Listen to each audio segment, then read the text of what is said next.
चला नमस्कार.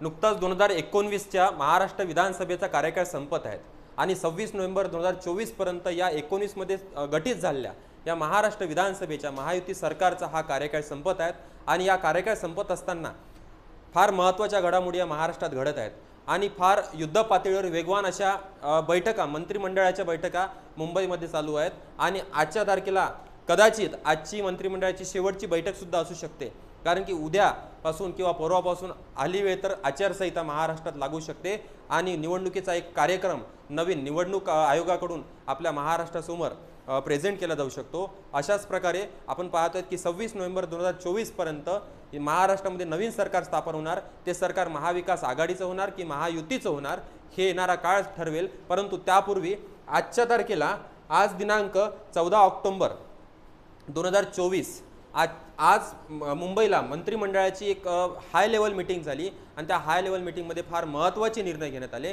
आणि ते निर्णय कोणते कोणते आहेत ते आज मी तुमच्यासमोर सांगतोय. बघा, लक्षात घ्या. चला, मंत्रिमंडळ निर्णय 14 ऑक्टोबर 2024 नुकतंच आपल्यासमोर एकदम ताजी अपडेट आणि अशा प्रकारे सर्वात वेगवान सर्वात फास्ट अपडेट देणारं आपलं हे चॅनल आहे यशोज्ञान फाउंडेशन. बघा, चला पहा. सर्वात पहिला निर्णय घेण्यात आला आहे मंत्रिमंडळाकडून या महायुती सरकारकडून. तो पहिला निर्णय आहे मुंबईतल्या पाच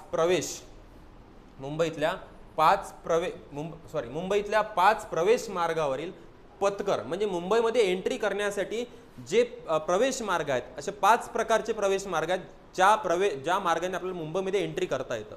मग त्या मुंबईमध्ये एंट्री करत असताना मोठ्या प्रमाणात टोल आकारला जातो आणि या टोलच्या विरोधात आजपर्यंत खास करून नावाजलेलं जर कोणतं आंदोलन असेल तर महाराष्ट्र नवनिर्माण सेना म्हणजे राज ठाकरे प्रणित मनसेचं मोठ्या प्रमाणात टोल नाक्याच्या विरोधात आंदोलन झाले आहेत. वेळप्रसंगी टोल नाके तोडण्याची सुद्धा धमक या मनसेने दाखवली आहेत आणि महाराष्ट्र सरकारला वेळोवेळी अल्टिमेटम सुद्धा दिले आहेत आणि त्या आंदोलनाची यशस्वी पावती आज महाराष्ट्र नवनिर्माण सेना प्रणित या आंदोलनाची पावती सर्व महाराष्ट्रातील जनतेला मिळत आहेत.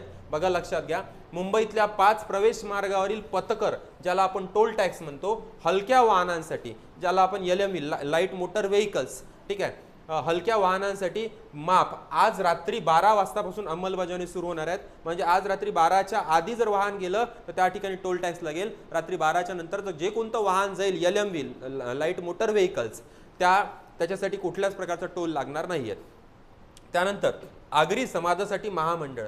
आपल्याला माहिती आहे की आगरी समाजाची मोठी भूमिका महाराष्ट्राच्या संस्कृतीमध्ये आहेत आणि त्या आगरी समाजाची दखल या आगरी समाजाच्या कार्याची दखल महाराष्ट्र शासनाने घेतली आहे. आगरी समाजाच्या विकासासाठी उत्थानासाठी प्रगतीसाठी एक महामंडळ स्थापन करण्याचा निर्णय महाराष्ट्र शासनाने घेतला आहे. हा सुद्धा त्यांचा स्वागत करण्यासारखा निर्णय आहे. त्यानंतर तिसरा निर्णय आज घेतलाय महाराष्ट्र शासनाने समाजकार्य महाविद्यालयामधील अध्यापकांना करिअर ॲडव्हान्समेंट स्कीम मिळणार आहेत. स्कीम सुरू होणार आहेत आजपासून ती वाली.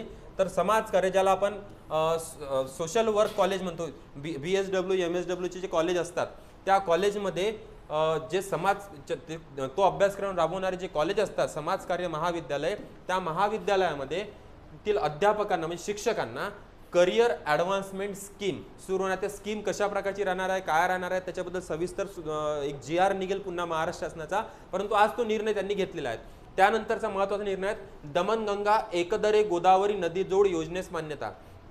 आपण पाहतोय की महाराष्ट्रामध्ये मोठ्या प्रमाणात एका बाजूला मोठ्या प्रमाणात पाऊस पडतो, कारण की महाराष्ट्रामध्ये हवामानाची विविधता पाहायला मिळते. कारण की महाराष्ट्रामध्ये सह्याद्री आहेत एकीकडे महाराष्ट्रामध्ये आपण पाहतो की पठारी प्रदेश सुद्धा आहेत. या सह्याद्री आणि पठारी प्रदेशामध्ये एकीकडे कोकणचा भाग असा आहे की मोठ्या प्रमाणात पाऊस पडतो आणि त्या ठिकाणी एवढा पाऊस पडतो की गावाच्या गाव वाहून जातात आणि इकडे मराठवाड्याचा एक भाग असा आहे की ज्या ठिकाणी अजिबात पाऊस पडत नाही. इतका कमी पाऊस पडतो की पाण्याच्या तुटवड्यामुळे तिथे पिकांची हानी होते, तिथे मनुष्य हानी होते, तिथे जनावर सुद्धा मरतात. अशा वेळेस ज्या ठिकाणी जास्त पाऊस पडतो त्या भागातला पाऊस वळून त्या द्वारे ज्या ठिकाणी कमी पाऊस पडतो त्या ठिकाणी पोहोचवणे असा एक शासनात कुठेतरी विचाराधीन हा उपक्रम होता, प्रकल्प होता आणि तो प्रकल्प आज यशस्वीरित्या पूर्ण करण्यासाठी आज योजना सादर केली आहे. दमनगंगा ही कोकणातली महत्त्वाची नदी आहे मित्रांनो. दमनगंगा आणि एकदरे गोदावरी आपल्याला माहिती आहे की गोदावरी ही पश्चिम महाराष्ट्रातली म्हणजे विशेष म्हणजे उत्तर महाराष्ट्र नाशिक जिल्ह्यातली महत्त्वाची नदी आहे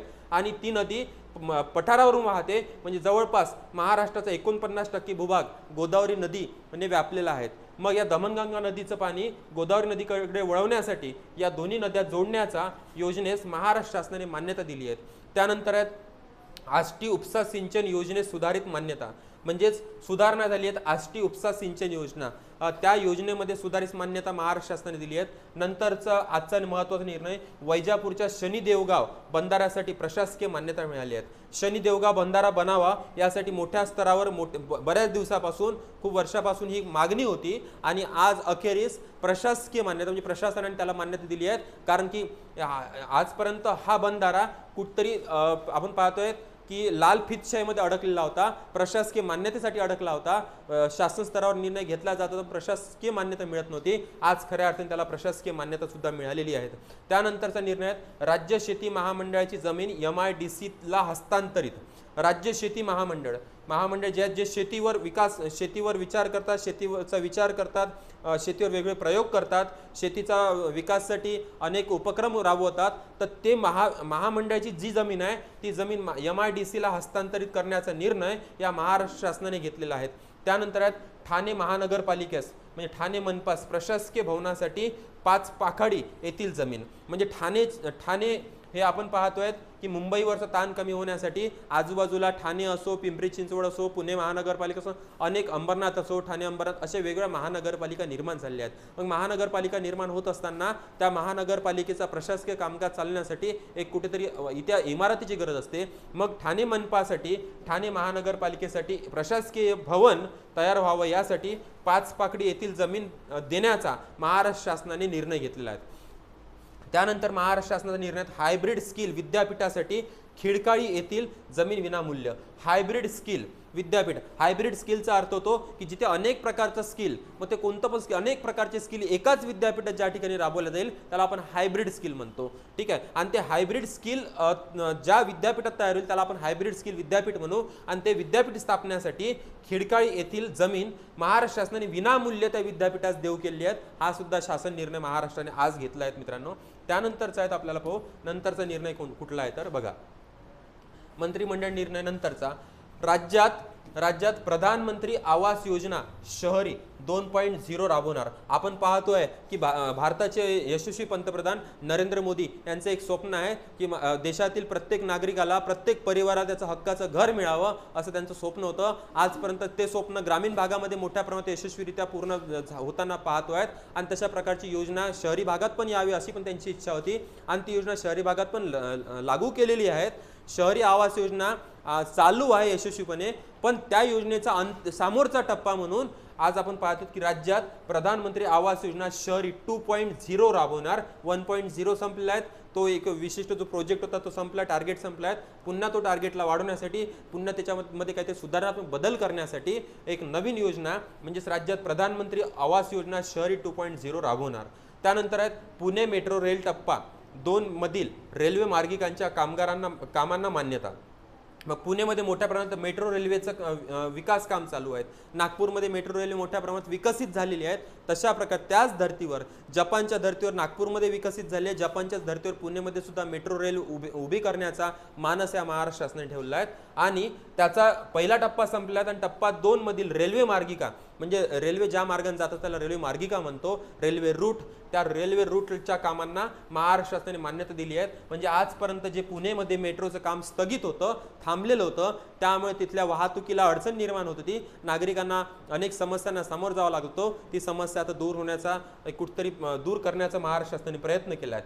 त्यानंतर किल्लारीच्या शेतकरी सहकारी साखर कारखान्यास कर्ज परतफेड समान हप्त्यात करण्यास मान्यता. शेतकरी सहकारी साखर कारखाना, ठीक आहे, आता बघा लक्षात घ्या, महाराष्ट्र शासनाचं कोणत्याही शासनाचं एक प्रथम लक्ष असते की जे काही मोठे मोठे उद्योग आहेत ते जर डुबणार असेल, ते डबघायला आले असेल, त्यांना सहकार्य करणे. अशा प्रकारे हा सहकारी साखर कारखाना शेतकऱ्यांचा होता, किल्लारीचा. किल्लारी हा आपल्याला भूकंपासाठी प्रसिद्ध आहे, तुम्हाला माहिती आहे मित्रांनो, किल्लारीमध्ये मोठ्या प्रमाणात भूकंप याच्या आधी झाला होता. मग त्या ठिकाणी किल्लारी येथे शेतकरी सहकारी साखर कारखाना जो सुरू होता, त्या सहकारी साखर कारखान्यास कर्ज परतफेड समान हप्त्यात करण्यास महाराष्ट्र शासनाने मान्यता दिली आहे. कर्ज दिल्यानंतर समान हप्त्यात परतफेड आता तो सहकारी साखर कारखाना करेल. त्यानंतर अडचणीतील सहकारी उपसा जलसिंचन योजनांचे थकीत कर्ज माफ. मग सहकारी उपसा जलसिंचन योजना जी अडचणीत आली होती, मी तुम्हाला आत्ताच सांगितलं की शासनाचं धोरण असते की अडचणीतल्या प्रत्येक घटकाला मदत करणे. मग अशा प्रकारची ही उपसा जलसिंचन योजना अडचणीत आली होती, तर तिच्यावर जे कर्ज होतं आजपर्यंत त्याच्यामुळे ती अडचणीत आली होती, तर ते सर्व कर्ज महाराष्ट्र शासनाने माफ करून टाकलेलं आहे. त्यानंतर मिरजच्या शासकीय वैद्यकीय महाविद्यालयात इमर्जन्सी मेडिसिनची 3 पदे. बघा लक्षात घ्या, मिरजला शासकीय वैद्यकीय महाविद्यालय गव्हर्नमेंट मेडिकल कॉलेज, त्या ठिकाणी इमर्जन्सी मेडिसिनची 3 पदे लागू करण्याची महाराष्ट्र शासनाची चालू करण्याची महाराष्ट्र शासनाने योजना नवीन सादर केली आहेत, म्हणजे नवीन निर्णय घेतला आहे. चला बघा, नंतरचा निर्णय आहे खंड क्षमापित झालेल्या वैद्यकीय अधिकाऱ्यांना जुनी पेन्शन योजना.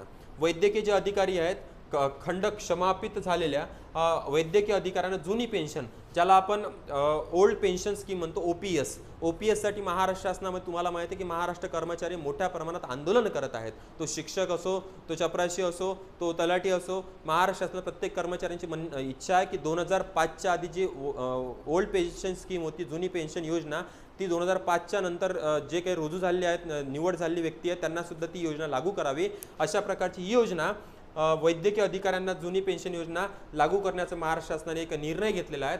त्यानंतर मराठी भाषेविषयक जनजागृतीसाठी पंधरवडा. आता आपण पाहतोय की नुकतंच मराठी भाषेला अभिजात भाषेचा दर्जा मिळालेला आहे. आजपर्यंत ज्या 6 भाषांना दर्जा होता, 7वी भाषा मराठी पण आलेली आहेत. आणि आता त्या मराठी भाषेच्या उत्थानासाठी महाराष्ट्र शासनाने काहीतरी करावं, किंवा महाराष्ट्रातील जनतेला कुठतरी जनतेमध्ये चळवळ निर्माण करावी, जनतेमध्ये जागृती निर्माण करावी. याच्यासाठी मराठी भाषेविषयक जनजागृतीसाठी पंधरवडा, म्हणजे 15वड्याची घोषणा महाराष्ट्र शासनाने केली आहे की 15 दिवस त्या मराठी भाषेविषयी मग वेगवेगळे कार्यक्रम, वेगवेगळे उत्साह, वेगवेगळे उपक्रम महाराष्ट्रात होत जाईल.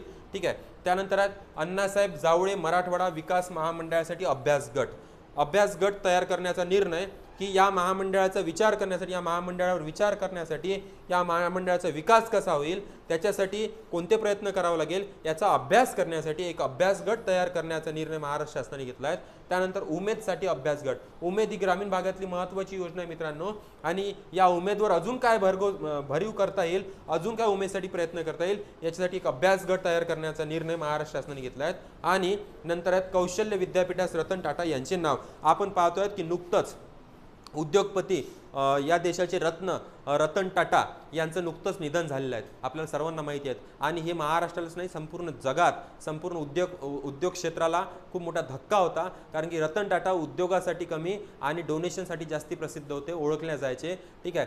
त्यांनी आपल्या उद्योगातून मिळणाऱ्या नफ्यातून त्यांनी 40% उत्पन्न ठेवायचे आणि 60% ते वाटप करायचे. अशा प्रकारे ते मोठे देणगीदार होते. आणि त्यांचं नुकतंच निधन झालं, तर महाराष्ट्र शासनाने त्यांच्या या कार्याची दखल घेऊन कौशल्य विद्यापीठास रतन टाटा यांचे नाव देण्याचा एक ऐतिहासिक निर्णय या आजच्या ऐतिहासिक बैठकीत, कदाचित शेवटच्या बैठकीत घेतला आहे मित्रांनो. अजून जर पुन्हा जर बैठक झाली, जर आचारसंहितेच्या आधी अजून काही निर्णय झाले, तर तुमच्यापर्यंत ते थेट सर्वात आधी पोहोचवण्याचा आम्ही प्रयत्न करू.